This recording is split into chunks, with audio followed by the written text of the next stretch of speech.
All you do is talk about current events and politics. All right, I got one for you. I don't know what it was, but it was freaking huge. It looked like a ligar. It might have been a ligar, but you wouldn't think you'd see a ligar walking through the woods in central Wisconsin. You shouldn't even see a cougar walking through the woods in central Wisconsin, even though there have been reports sporadically of them being in the area. But anyway,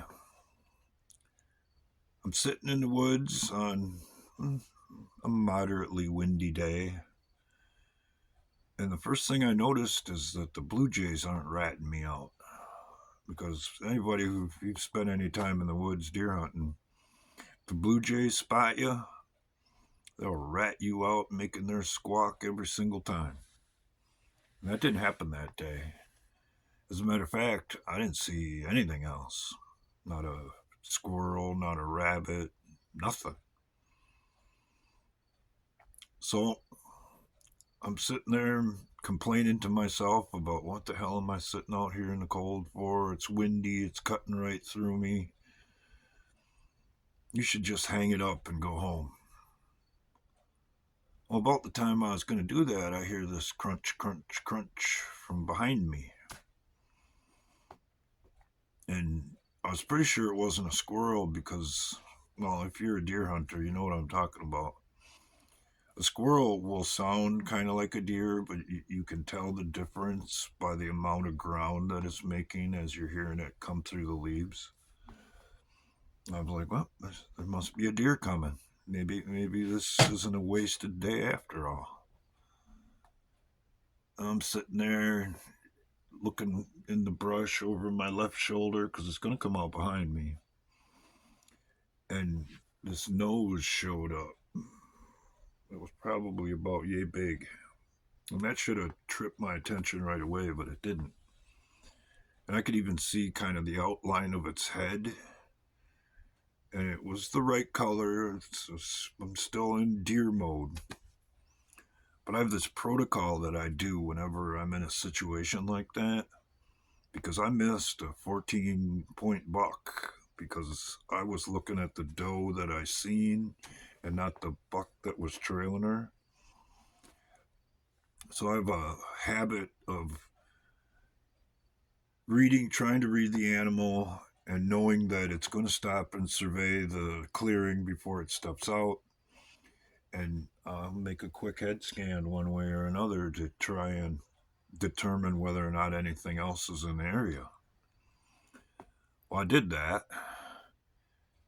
I looked to the right, and I looked back to the left, and about halfway back, I see this tail that was 14 foot in the air to the top if it wasn't a foot. And a butt that would have come out right in the middle of my chest.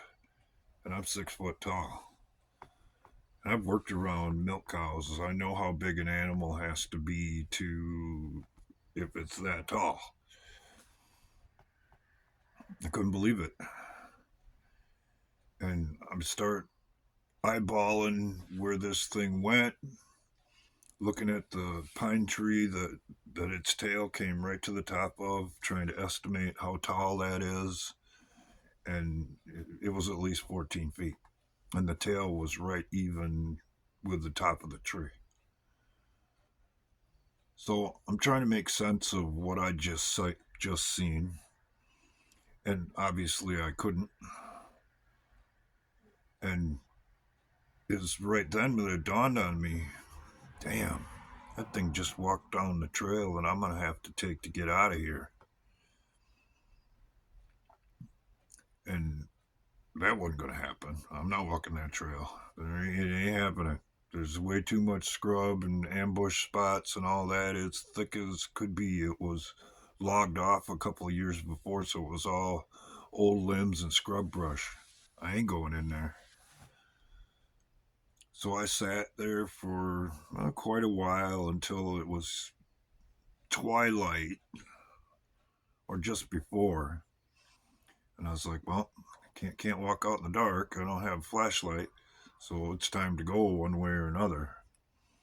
And I got out of the stand, got down, I walked a half a mile, I'll bet, out of my way to walk a ridge line that paralleled the section of woods that I was in that I knew came out on the road so I could get back to the truck. But as I'm walking, I'm thinking about all those episodes of Wild Kingdom that I watched when I was a kid. And what happens when something comes in and competes with a top predator for its food source. And I decided right then and there, I'm done deer hunting. I don't need to be out here in that thing's grocery store and compete for its dinner.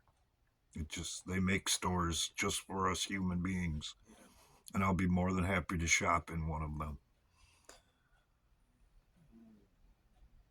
Like I said, I don't know what it was. And the best I can compare it to in the research I've done since, size wise, is a ligar. But what the hell would a ligar be doing walking through the woods of central Wisconsin?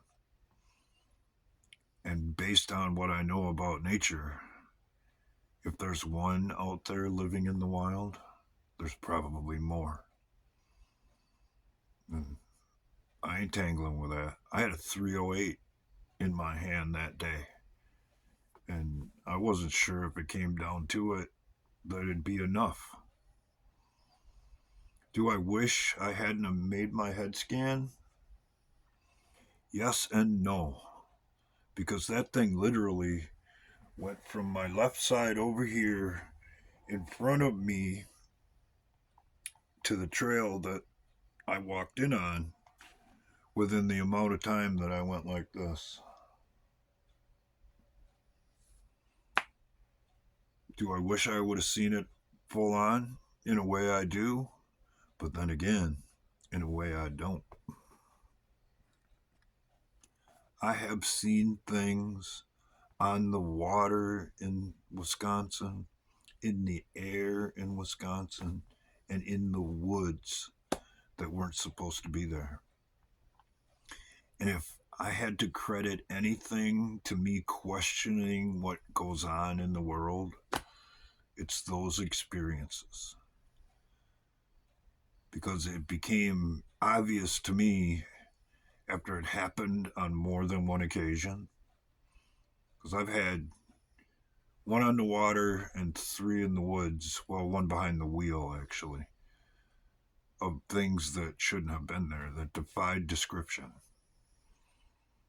And if anything would get you to question the reality or the narrative that they feed us, it's something like that. So, you want me to go off topic a little bit? Fine. But I ain't going to stay off topic because what we're witnessing is probably the most important event of our lifetime. And not to talk about it or to look the other way is just downright foolish.